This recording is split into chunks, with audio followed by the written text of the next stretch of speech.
Param Shanti. If you want to achieve a state of lasting inner peace, you might assume you need to pack up, hike to a remote mountain cave, and leave your career behind.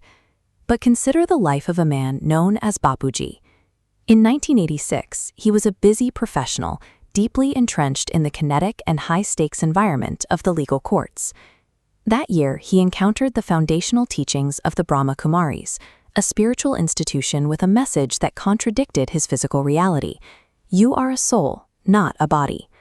He understood the concept intellectually, but his legal career was moving with a momentum that left little room for contemplation, and for a year, the teaching remained little more than a theory in the back of his mind.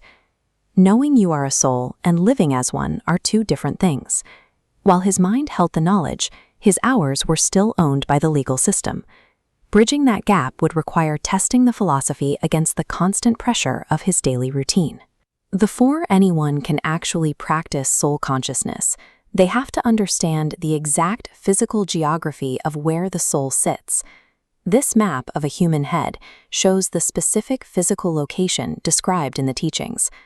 The soul resides right in the center of the mind, in the region of the forehead exactly between the eyebrows, a point tradition calls the Bhrikuti.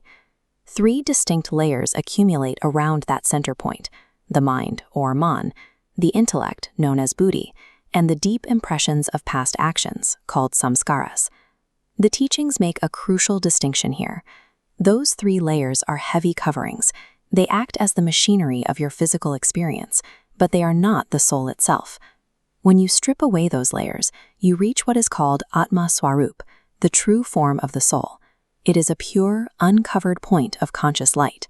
Spiritual practice, then, is not about trying to improve a busy mind or sharpen the intellect.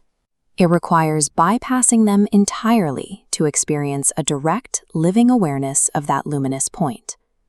For Bapuji, this intellectual theory became a total life commitment in 1987. He resolved to know himself completely as a soul, and from that realization, to connect with the Supreme. Anchoring that state required a rigorous physical discipline. He committed to sleeping only 4 hours a night, a practice he has maintained for decades. He would rise at 2:30 in the morning and sit in the quiet. For several hours before the day even began, he held himself in deep, unbroken awareness of his identity as a pure soul. But he didn't leave that silence in his bedroom.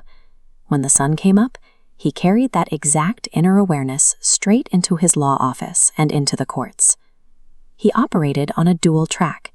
His physical body was walking, eating, and arguing intense legal cases, but his consciousness remained anchored in the identity of the soul.